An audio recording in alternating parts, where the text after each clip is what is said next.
Bonjour à tous et bienvenue sur la chaîne 4Star. Donc aujourd'hui, nouvelle vidéo. On va parler méta. On va analyser à froid, vraiment à très froid parce qu'on s'y prend un peu tard, une bonne semaine après le Régio de la semaine dernière, le Régio Geek Kingdom. Donc il y avait une soixantaine de joueurs, donc c'est assez intéressant. On va parler du Régio Geek Kingdom et voir à peu près aussi parler de la méta en général, que ce soit en France ou aux US, et faire un peu un point de tout ce qui... quand vous allez arriver dans un Régio, surtout dans les IRL qui vont arriver dans 2-3 semaines, quand vous allez arriver à votre Régio, qu'est-ce que vous allez affronter, quelles sont les bonnes cartes contre match-up, etc. Et aussi parce que bientôt il va falloir prévoir de nouveaux designs, donc ça c'est intéressant de savoir quelle carte est bonne contre quel deck. Top 8 assez intéressant à Geek Kingdom parce qu'il y avait beaucoup de decks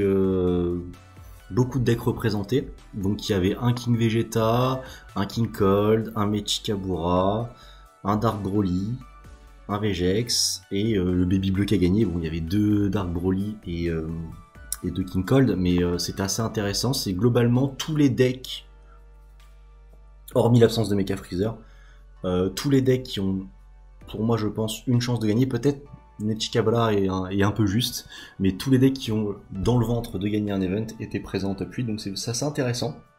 En termes de répartition des decks, comme on peut le voir sur le site de TDD, parce qu'il y a TDD là, il y a toutes les decklists sur lesquelles je vais m'appuyer, il y a aussi la répartition du tournoi, donc il y avait 16% de Vegex. Après dans le 16% de Vegex, il y a à boire et à manger, hein. Il y a du Vegex avec la promo Gogeta, donc qui est un peu plus fort, et il y avait du Vegex sans la promo Gogeta. C'est un Régio en BO1, Vegex c'est un bon deck sans prise de tête. En plus c'est un deck qui est vraiment assez casu friendly.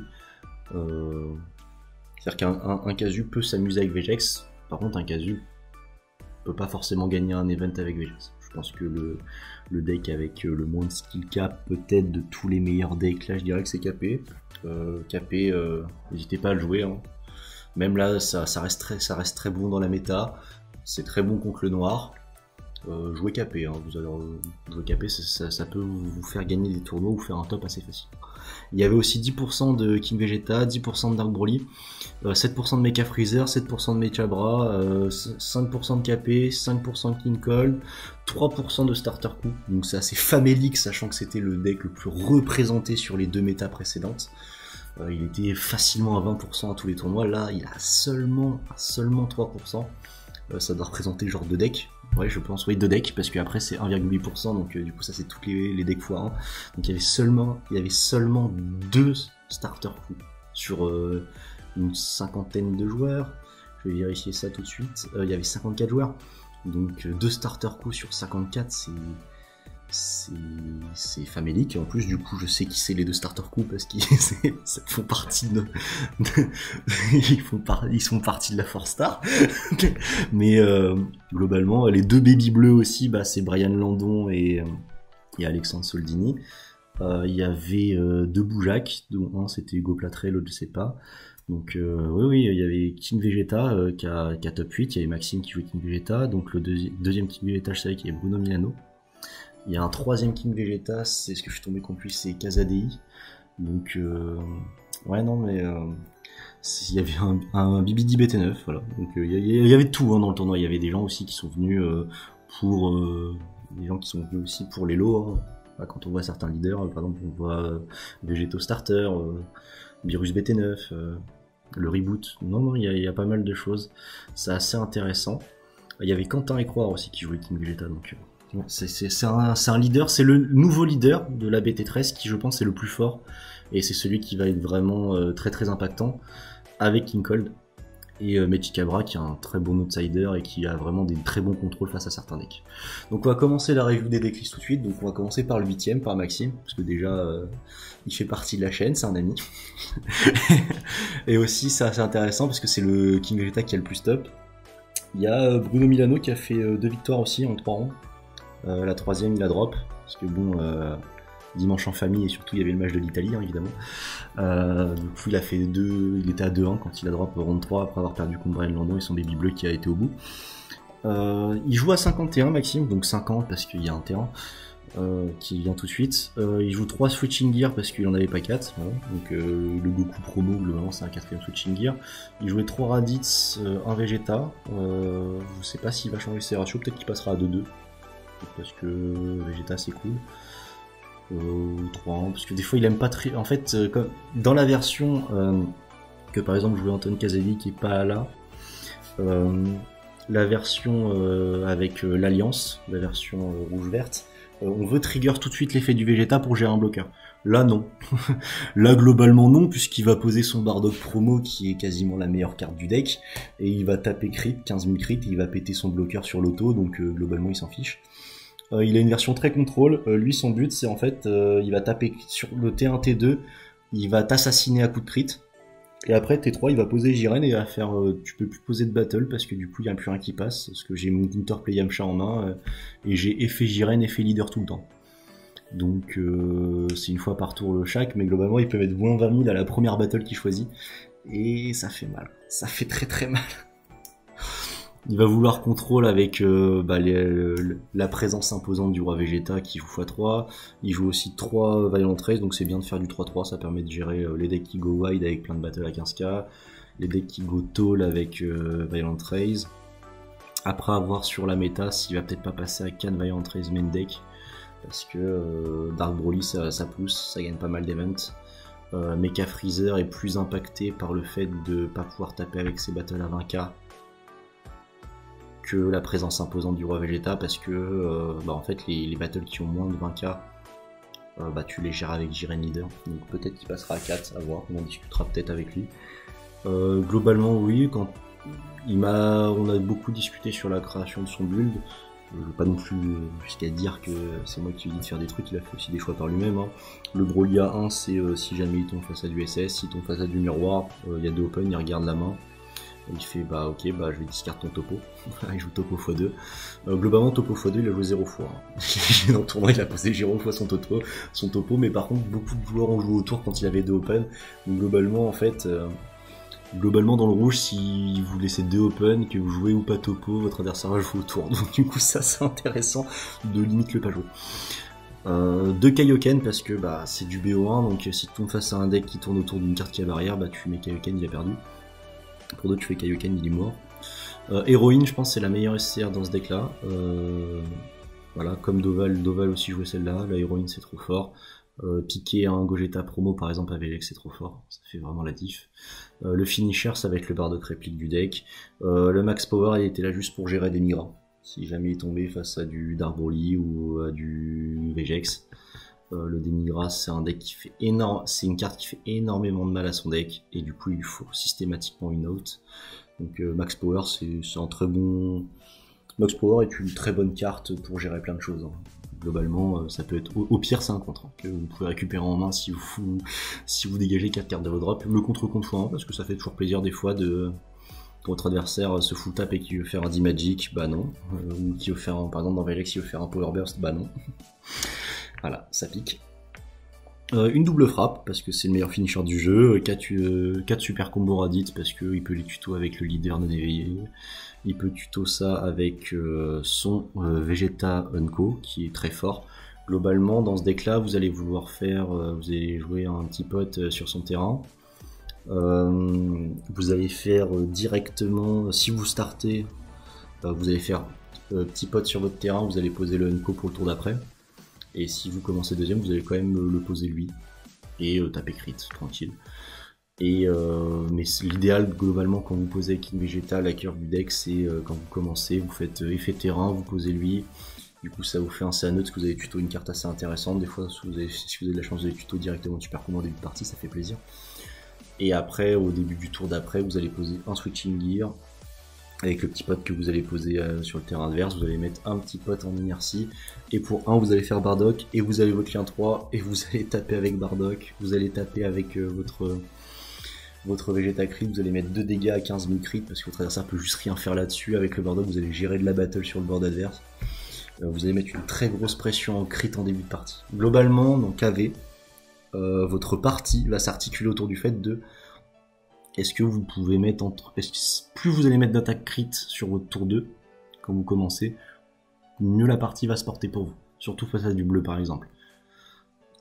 Le KV de cette version-là contrôle, il va surtout s'articuler autour du fait que est-ce que vous allez poser très vite le Vegeta Co à tour 1 ou pas.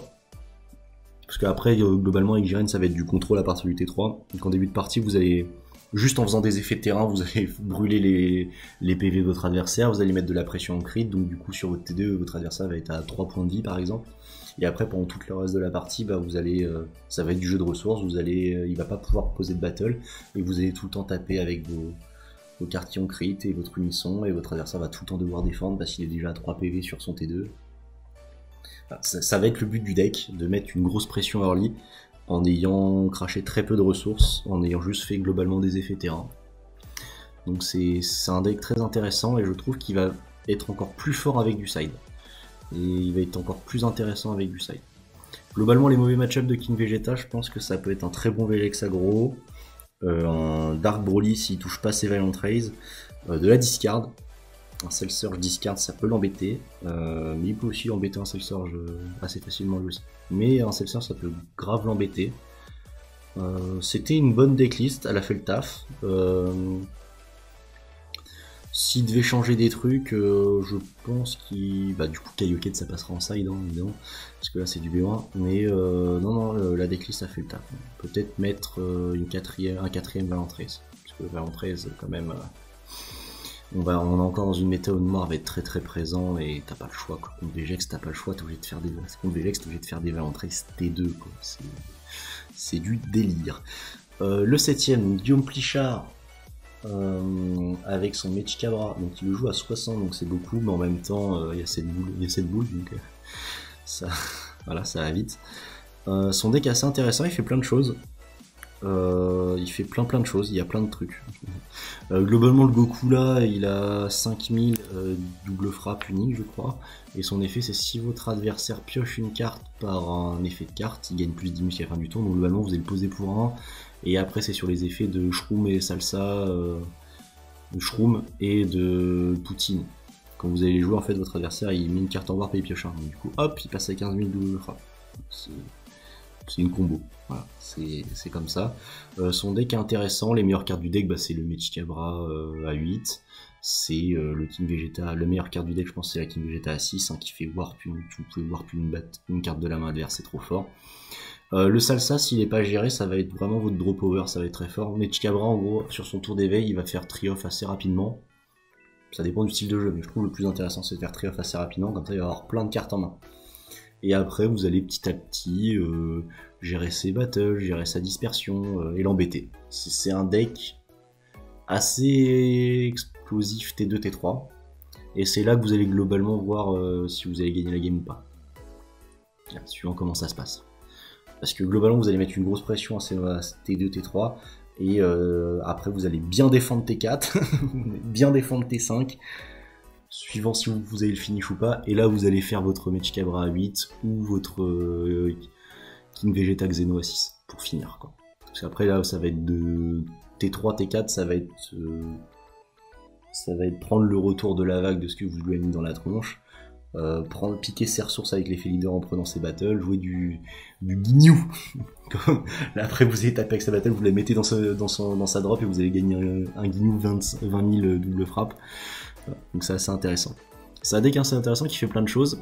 Par contre c'est un deck dur à contrôler, hein. C'est pas le plus facile à gérer en termes de pilote, mais c'est un deck intéressant, je vous le conseille. Top 6, il y a Michael Messon qui a fait top 6, et je crois deuxième Alexandre Campos. Donc la decklist de Michael Masson, elle a 55, donc 54 avec le terrain. Et la decklist d'Alexandre Campos, il a joué lui je crois à 51, donc du coup il joue à 49. 49 c'est assez tendu, parce que je trouve que c'est assez proche du deck out. Moi la version que je joue c'est plus proche de celle d'Alexandre Campos, je la préfère un peu. Après Michael Masson c'est la même que Devin Butterboards, donc elle est assez intéressante aussi, elle a fait ses preuves quoi. Lui il joue vraiment autour du kill unisson, puisqu'avec la SCR qui fait contre-compte quand vous tapez avec une carte qui n'est pas un leader. Et des homicidal clones en pagaille pour très early défendre l'unisson pour vraiment kill vite avec. Il joue une version très très aggro, Michael Masson. Alexandre Campos aussi, mais moins centré qu'il Unisson, etc. Il est plus dans... Je trouve que c'est plus un peu dans le contrôle de la main quand même, et dans le contrôle du board. Voilà, c'est que mon avis. Après les deux decks, globalement, c'est les forces du deck, bah c'est Alexandre Campos joue 3 dormantes, moi j'aime bien le call dormante. Il joue 3 couleurs counterplay, il joue le freezer rare à x3, Michael le joue x4. Je pense que c'est une des meilleures cartes du deck, peut-être la jouer x4 ce serait pas mauvais. Il y a 2 espaces-temps différents, donc Alexandre Campos joue Mira, donc c'est assez intéressant de jouer Mira en B1, parce que tout le monde n'est pas prêt à prendre une Mira, et Michael il joue le Bardock réplique, c'est très fort. Je trouve la decklist de Michael plus stable, elle est plus orientée je pense BO3, même si ça a très bien marché en B1, il a fait top 4 lors du Winnerbox de je sais plus où il y a pas longtemps. Je trouve que la decklist de Michael est plus stable, mais j'aime bien le call dormante sur celle d'Alexandre, et en BO1 de mettre 2 Kotsukai, je trouve ça très très intéressant et je pense que ça a vraiment fait ses preuves. Que ce soit en miroir ou contre du Mecha Freezer qui n'a pas été représenté et qui n'a pas top, mais le Kotsukai est assez intéressant. King Cole c'est un deck très fort, il va être très très explosif en début de partie, il va avoir énormément de cartes en main, donc c'est bien d'avoir plein de réponses à plein de situations, puisque du coup vous allez pouvoir avoir un éventail de mains assez incroyable et en profiter quoi. En plus du coup vous pouvez même sur New Ruler vous pouvez tuto les Paragus, super combo, c'est parfait, c'est un monde idéal. Michael joue 2 Paragus, le sacrifice, c'est vraiment une carte que j'aime pas. Ça c'est vraiment, je comprends pas. Après chacun ses goûts, hein, mais c'est les Paragus, le sacrifice, j'aime pas du tout. Après chacun ses goûts. Et Alexandre Campos, je pense qu'il y avait un pinaillage à faire sur sa decklist. Après c'est des joueurs qu'on top et pas moi, alors que j'ai fait le tournoi, hein, donc je me permets de donner mon avis alors que je pue la merde. Mais je mettrais un deuxième terrain qui donne un permanent de plus 5000 au Freezer Clan. Vraiment, c'est juste le pinaillage. Je pense que dans King Colt, c'est établi que tu mets 4 New Ruler, 4 offensives anticipées, 2 offensives, 2 réalisations terrifiantes et 3 terrains double frappe, quoi. C'est vraiment, je pense, le plus opti sur les terrains. Évidemment 4 contre gratuits. Je trouve vraiment la loupe dormante, parce que sur la première attaque dans King Cole, si t'es app leader, ce qu'il faut se dire c'est que tu vas faire dormante et que tu peux péter un terrain pour gagner 10k combo, donc là tu peux facilement tanker la première attaque dans King Cole en début de partie, surtout qu'en début de partie t'as un éventail de mains colossal, donc et tu peux tuto avec ton terrain des super combos, donc tu vas pouvoir faire une super combo, péter un terrain qui va te faire plus 10 000 de combos défensivement. Tu vas avoir la première attaque, tu vas pouvoir la tanker facilement, et la deuxième attaque, tu vas pouvoir faire un contrôle gratuit qui annule l'attaque et qui peut gérer du board parce que tu vas péter des battles jusqu'à un coût total de 3. Donc moi je trouve la loupe assez forte, surtout en BO1. Après c'est mon avis. Ensuite on passe à un autre deck représenté, donc là c'est 4ème et 5ème place, donc King Colt ça fait 2ème et 6ème, la 4ème et 5ème place, là on est sur du Dark Broly, le bon vieux Dark Broly. Dark Broly a gagné un Regio aux États-Unis, le Regio d'Indiana. Dark Broly a gagné aussi le PPG online du dimanche, donc c'est Dehan qui l'a gagné. Allez voir sa decklist sur TDD, je ne veux pas la traiter aujourd'hui. Je trouve que c'est à peu de choses près, après c'est mon avis. Hein. Si Dehan, qui est un des meilleurs joueurs du jeu, trouve que sa decklist est quasiment parfaite, elle est quasiment parfaite. Je pense que c'est la meilleure decklist Dark Broly que j'ai vue jusqu'à maintenant, je pense. Après, moi je vais jouer un peu Dark Broly comme ça, je changerai un ou deux trucs, parce qu'il y a un ou deux trucs qui me chiffonnent. Je trouve que sa decklist meurt un peu trop sur Vegeta Mission Fury. Mais sa decklist est très très forte. Donc 2 parties pris totalement différents entre Khaled Abichou et Marc Beaugrand, entre 4ème et 5ème. Donc là c'est que des joueurs à 4 ans. Là le top 8 c'est que des joueurs à 4 ans. Le top 8 à 4 ans ça allait du 2ème jusqu'au 11ème. Donc et après c'était du 3-2. Et le 3-2 ça allait du 12ème jusqu'au 22ème. Ouais, donc globalement, ça représentait pas mal de joueurs. Donc il y avait 11 joueurs en 4-1. Donc, parce que le tournoi s'est fini une ronde plus tôt parce que le Brian a été le seul joueur à perfect en premier. Voilà, donc dans la fameuse dernière ronde de Maxime contre Guillaume, tout le monde était pour Guillaume parce que si Maxime gagnait, le tournoi s'arrêtait.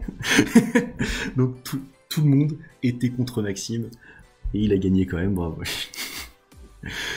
Donc 2 decklists différentes entre Marc Baudran et Caleb parce que Caleb déjà il joue à 56. Voilà, il est courageux, il a pas envie peut-être de perdre sur Freezer Meul. Voilà, donc ça c'est intéressant, il joue plein de choses.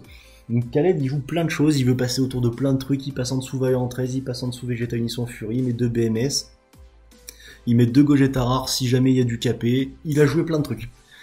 Il était en BO1, il était prêt à contrer tout type de deck, il avait des réponses à tout. Voilà. Il avait le Brainwash No More x1, il avait des cibles 30k, il avait 3 Goku 30k, 3 Vegeta 30k pour jouer ses 3 Gogeta double frappe, il avait 2 Goku SS4 pour quand il s'éveille faire le combo, les 2 jouent SCR héroïne je suppose, oui les 2 jouent SCR héroïne, ah non il joue Kai Marc Beaugrand, parce que moi je préfère jouer Kai dans Dark Broly, je sais pas si Kai c'est le mieux. Honnêtement, je sais pas si Dark Broly est... En fait, je trouve que Dark Broly contre le bleu, il galère pas tant que ça à gérer les unissons. Donc peut-être que jouer héroïne, ça fait le taf. Après, bon, ça peut empêcher Marc de Top à jouer avec Kai, donc ça le fait. Hein. Khaled, il joue un Mechikabura, c'est une carte qui a un peu disparu dans les Dark Broly. Il joue 2 KSR, qui est très forte, hein, le contre de mise en jeu qui va avoir une battle jusqu'à la fin du tour chez l'adversaire. Il joue 2 Power Burst, il joue 2 Super Kamea. Moi je trouve qu'il faut toujours en jouer 3 des Super Kamea, mais après c'est que mon avis de mec qui aime pas Topo. Après bon, j'en jouais 3 avant, surtout contre OSS, parce que des fois en fait il va faire Trunks, tu vas Super Kamea, mais si t'en as 2 dans le deck, t'es là, tu fais bah en fait si je fais ça sur Trunks, du coup après quand il me fera un Topo, je pourrais pas le contrer. C'est problématique parce que Trunks c'est entre guillemets moins pire que Topo. Mais du coup c'est cool parce que du coup tu fais une super caméra sur Trunks, le gars fait 10 magic, il retape 2, il fait bah du coup mon Topo il a le champ libre, il fait Topo, hop tu fais un deuxième super caméra et globalement t'as gagné, ce qui peut plus s'en relever. Tout le monde dans les Dark Broly cut à 3 boules, en jouant 3 Towa 3 boules, c'est un peu ce qui se passe parce que par contre Dark Broly c'est grave accéléré en termes de tempo, donc du coup on peut se permettre de cut. Le meilleur opener pour le Dark Broly ça va être de jouer la Towa T1. Il s'est vraiment énormément accéléré Dark Broly, parce qu'il a vraiment un accès assez facile maintenant au Dark Broly rouge, surtout avec la nouvelle Enco qui est arrivée, qui permet de quand notre adversaire a 3 énergies. Donc globalement ça c'est une carte de Go in second. Parce que du coup vous allez la jouer à votre T3 en Go in second, pour un Broly Bull et une énergie, vous pouvez jouer le Broly du starter Towa qui est très très fort, qui a un effet dévastateur. Pour de jouer le Gogeta promo c'est trop fort, en plus surtout il refile la drop. Dark Broly après vraiment un gros up, et s'il tombe pas face à du rouge, globalement sur cette méta il est très difficile à être arrêté, c'est quasiment un deck inarrêtable. En miroir il n'y a rien qui l'arrête. Contre du Vegex n'a quasiment pas de réponse à part du bar de Quinto. Dark Broly est un deck qui va être très très fort dans cette méta là, surtout qu'il peut encore avec le Gogeta promo maintenant il peut vraiment séquencer assez facilement, et non, ça c'est un deck qui va faire vraiment beaucoup de mal, dans la méta et qui est très dur à aborder. En fait la mort de KP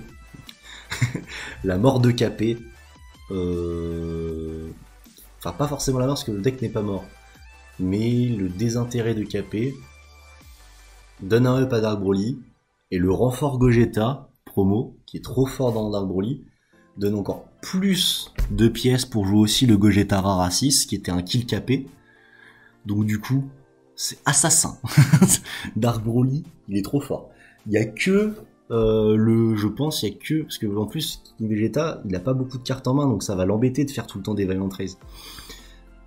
Et sa carte préférée qui est la présence imposante du roi Vegeta, elle peut rien faire face à Dark Broly, il s'en fiche lui de perdre 5 000 sur les attaques.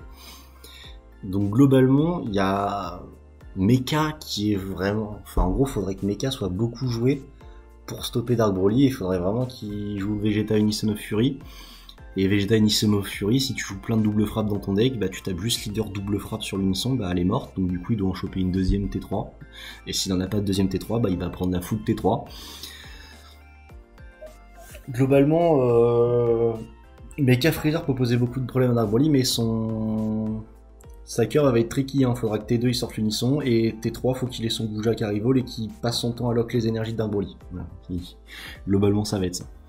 Donc le build de Marc Beaugrand, il est à peu près similaire, bon il joue 8 cartes en moins, donc il a beaucoup moins de réponses diverses. Moi j'aime bien quand on joue... moi j'aime bien le fait que Marc Beaugrand joue l'unisson Piccolo. Je la cutterai peut-être à 1, parce que moi j'en jouais 2 avant. Marc joue pas Goku SS4.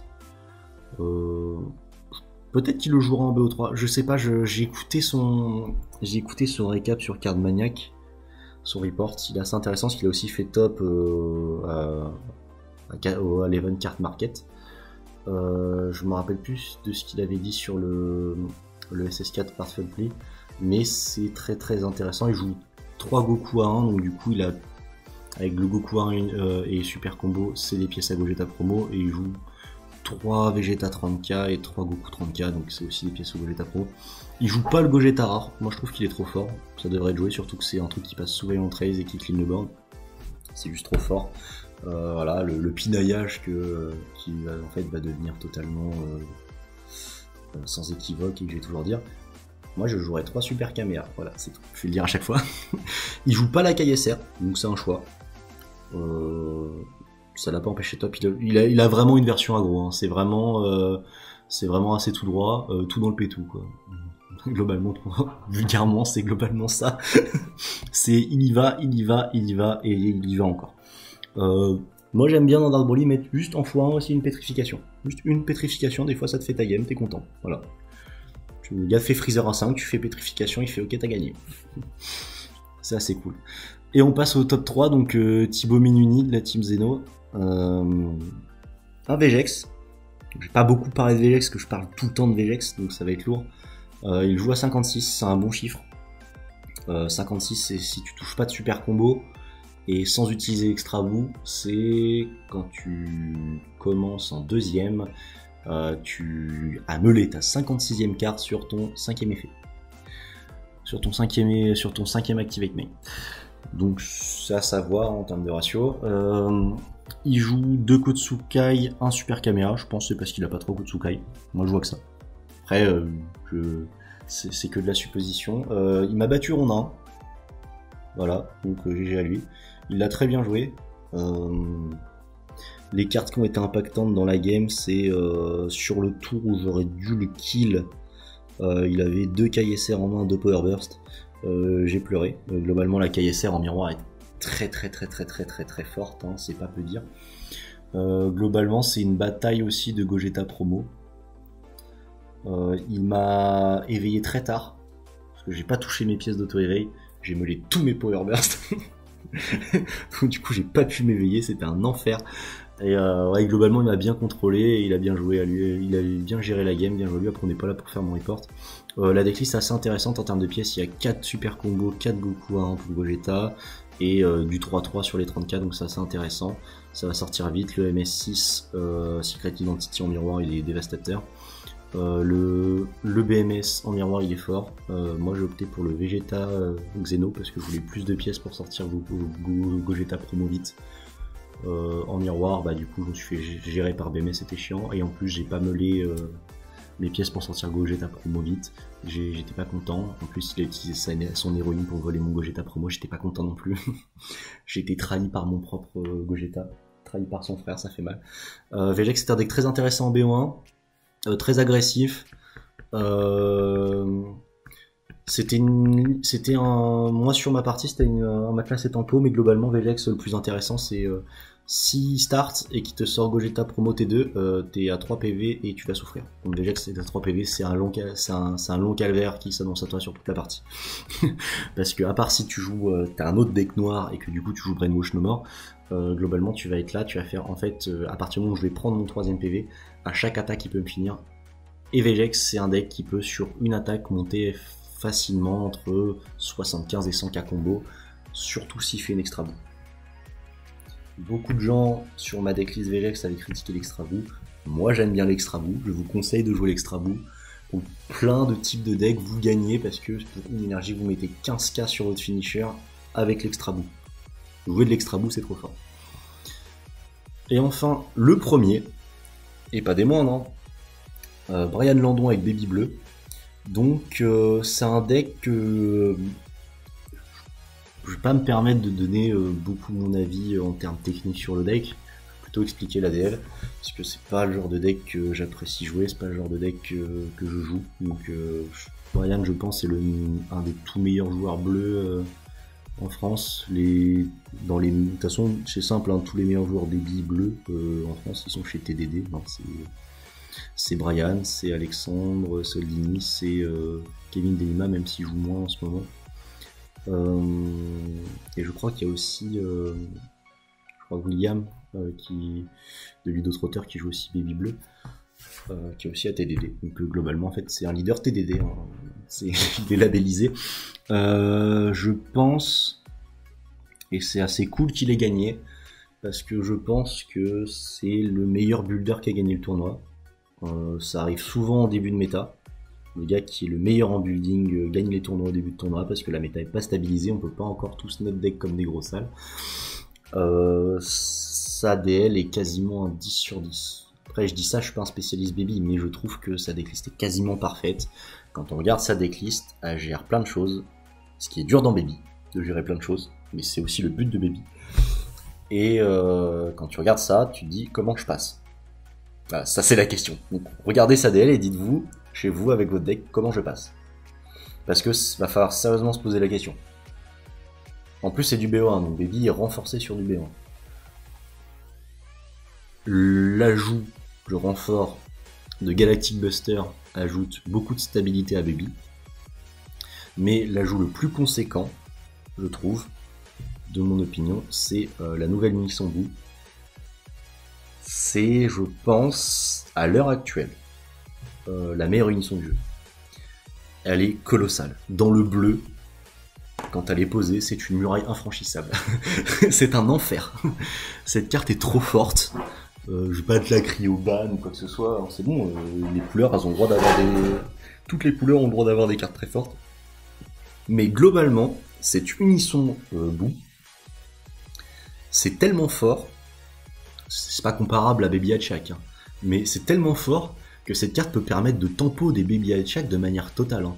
C'est-à-dire que sur son quand il va poser sa T4, sur son T4 défensif, il peut ne pas cracher son Baby Hatchak et faire juste le taf avec cette unisson en tour, et du coup T5 faire Baby Hatchak.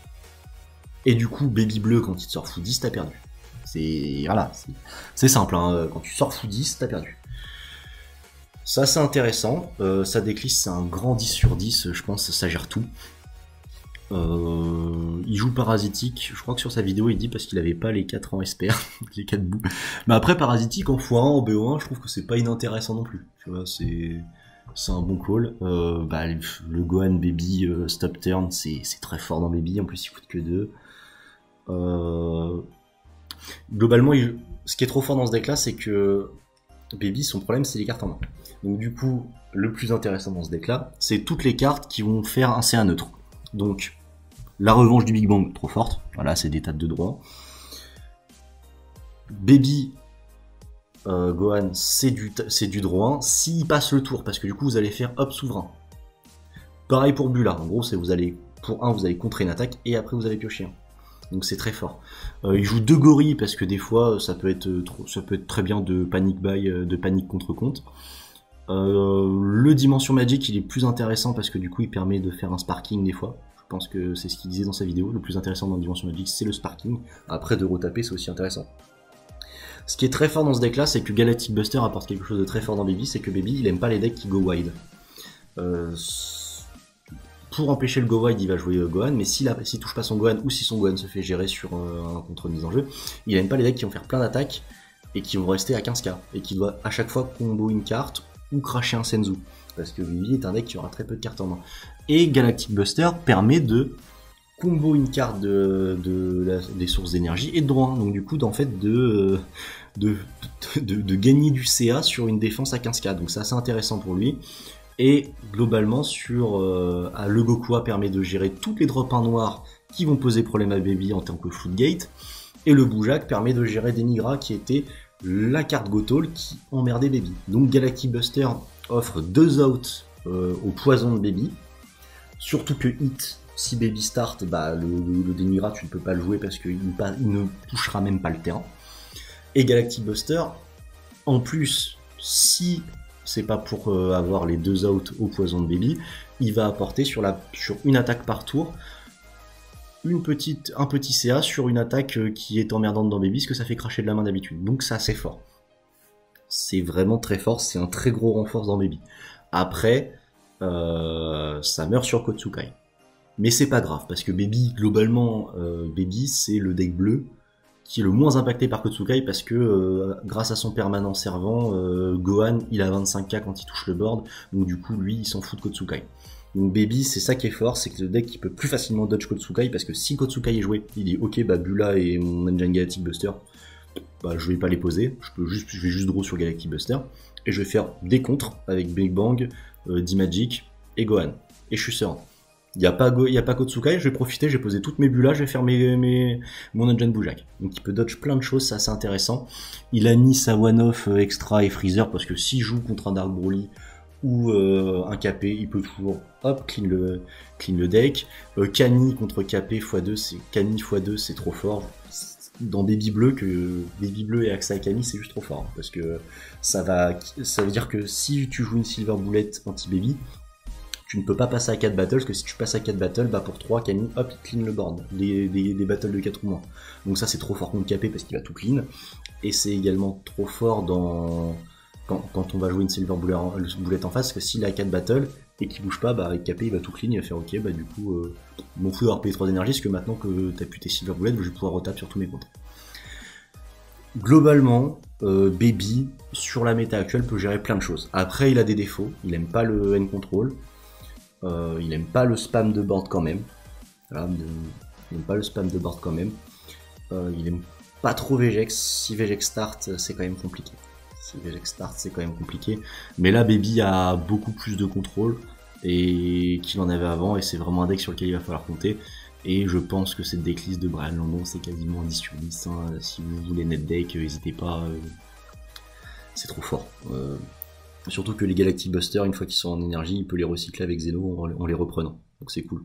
Et Zeno aussi, un des gros problèmes aussi de Baby, qu'il aime pas, c'est la Silver Bullet aussi, Vegeta Xeno, qui quand il redresse une énergie, il warp pas. Mais là, du coup, entre Galactic Buster et Zeno Super Combo, en fait, il peut regagner des énergies sans les passer en mode action. Donc du coup, il dodge aussi ça. Baby a eu du renfort colossal en termes de muraille avec l'Unisambu, et en plus, il a du renfort avec Galactic Buster, et du coup, Zeno devient encore plus viable parce que Galactic Buster d'énergie peut récupérer Galactic Buster en énergie. Parce qu'il va vouloir jouer avec ses énergies avec les Boujak et Gokua qu'il veut mettre en énergie tout en reprenant Galactic Buster. C'est du renfort qui permet de dodge plein de choses qui étaient un poison pour Baby. Donc Baby est un deck sur lequel il va falloir beaucoup compter. C'est très fort, il a un énorme finisher, le finisher A7 Android Turning the Tide, t'as plus de cartes en main, il tape 30 000 crits et avec son board il te tue. C'est un excellent deck. Félicitations à Brian pour sa victoire, parce qu'en plus, comme je l'ai dit, hein, c'est toujours agréable quand je pense le deck le mieux build gagne. En plus c'est un excellent joueur de Baby. Préparez-vous sur la prochaine méta, les events Irel à tomber face à du Baby bleu, et ça va être un calvaire, donc ça a aidé de la Silver Bullet, et faites très attention à ce Kami, parce que le Kami il fait mal. Bon, en tout cas, j'espère que vous avez bien aimé le récap. Je pense que j'en ferai un sur le deuxième régio, Goupia, parce qu'en plus il y a l'air d'avoir beaucoup de participation sur au moment où je tourne la vidéo, l'event n'a pas commencé, mais il y a l'air d'avoir plus de 120 personnes à peu près, 110, 120. Du coup, il y aura beaucoup de choses à analyser. Ce sera une analyse peut-être un peu plus courte, ou alors plus longue, parce que je reviendrai peut-être ça va être intéressant, parce que je pense qu'il y aura des choses qui ont changé entre cet event-là et l'event Goupia, parce qu'ils se seront adaptés aux listes qui sont sorties. Parce que là, en vrai, globalement, sur ce week-end-là, la méta est établie. Donc du coup, là, on va passer sur une méta où les gens build par rapport à ce qui sera présent, et aussi counter peut-être les decks qui seront top méta. Par exemple, là, on aura peut-être des decks qui sont axés de, en fait, faut kill Dark Broly et faut kill Baby Bleu. Donc, du coup, ce sera intéressant de voir les decks qui seront motivés pour répondre globalement aux meilleurs decks de la méta. Mais en tout cas, je vous dis à bientôt sur la chaîne 4Star. Salut à vous.